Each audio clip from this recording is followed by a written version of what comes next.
Welcome back, friends! Today we're reading The Pie That Molly Grew by Sue Heavenrich, pictures by Chamisa Kellogg. The Pie That Molly Grew. This is the seed that Molly sowed. This is the sprout that pushed through the earth to grow from the seed that Molly sowed.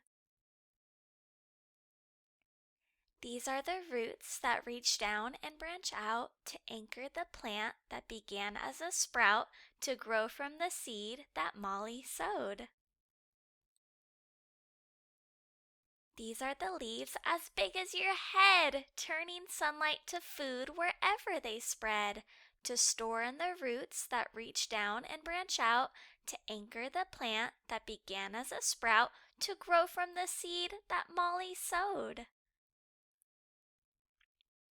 This is the vine that rambles and grows, a spiky green lifeline through which water flows, from the roots to the leaves as big as your head, turning sunlight to food wherever they spread. Then back to the roots that reach down and branch out to anchor the plant that began as a sprout to grow from the seed that Molly sowed.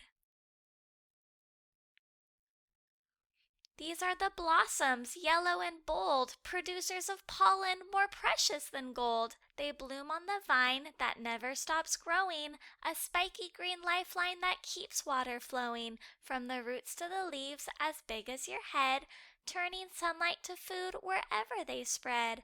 Then back to the roots that reach down and branch out to anchor the plant that began as a sprout to grow from the seed that Molly sowed. These are the bees that carry the pollen from flower to flower till petals have fallen, revealing small fruits on the vine green and strong that serves as a lifeline to move things along, from the leaves to the fruits to the roots that branch out to anchor the plant that began as a sprout to grow from the seed that Molly sowed. This is the pumpkin, ripe and round, that came from a seed poked into the ground, nurtured from sprout and a deep spreading root, shaded by leaves as it grew to a fruit. That got sliced and seasoned and baked in a pan and left on the table till feasting began. These are the people all gathered in thanks for the earth and the sun, for the rain the plant drank, for the seed and the sprout, for the vine and the leaves, for the flowers that nourished the hard-working bees, and the wonderful pie that Molly made. American Pie.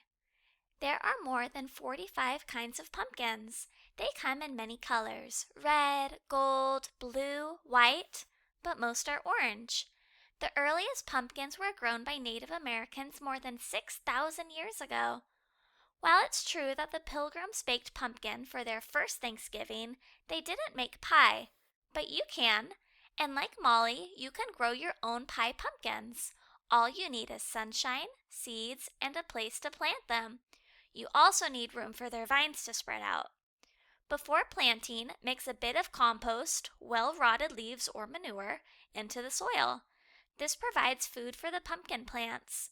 Sow 4 or 5 seeds in an area the size of a large pizza. When seedlings are about 6 inches tall, cut out the 2 smallest. The plants left in the garden will grow stronger. If you start a pumpkin inside, you can plant it outside in a garden or large pot. Cover bare soil with a layer of straw or dried grass and leaves to keep weeds from growing. This also helps keep the soil from drying out, and it will remind you to not plant other things there. After a few weeks, you'll see flowers.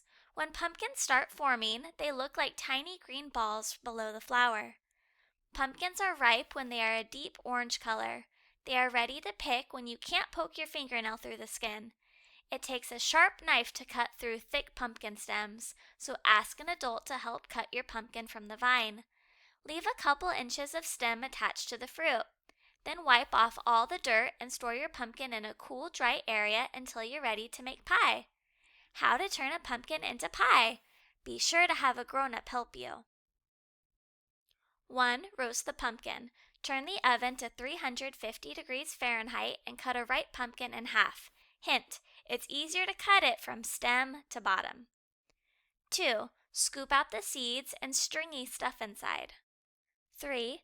Place the pumpkin halves, open side down, in a large baking dish. Add about 1/2 inch of water and put it in the oven for about 45 minutes. It's done when you can poke a fork through the skin. 4. After the pumpkin cools, scrape the cooked fruit into a bowl and mash it up. A potato masher is perfect for this job. When you're ready to make the pie, turn the oven to 425 degrees Fahrenheit. Make a pie crust or use a ready-made crust. To make the filling, mix all of these ingredients in a large bowl. 2 cups mashed pumpkin, 1 13-ounce can evaporated milk, 2 eggs, 1/2 cup brown sugar, 1/2 cup granulated sugar, 1½ teaspoon cinnamon, 1/2 teaspoon each of ground ginger, nutmeg, allspice, and cloves. Put the pie tin on the oven rack and pour the pumpkin mixture into the pie crust. It gets a bit splashy, so pour carefully and ease the rack back into place. Bake at 425 degrees Fahrenheit for 15 minutes. Then turn down the heat to 350 degrees and bake another 35 minutes or more. When the filling is set, the pie is done. To test, put in a clean knife. If it comes out gloppy, bake the pie longer. No bees, no pie. Pumpkin plants produce male flowers and female flowers. They depend on bees to move the pollen from the male flower to the female flower. Once female flowers have pollen, they can grow into pumpkins. The bees that carry pollen come in all sizes, from big fuzzy bumblebees to shiny emerald sweat bees. Without bees, we'd have no pie. We have the squash bee, eastern bumblebee, sweat bee, carpenter bee, honey bee, and longhorned bee. And those are the male and female flowers. That is the end of our story today. Thank you so much for being here with me and reading with me and learning with me. I had so much fun and I hope you did too. I will see you next time. Goodbye.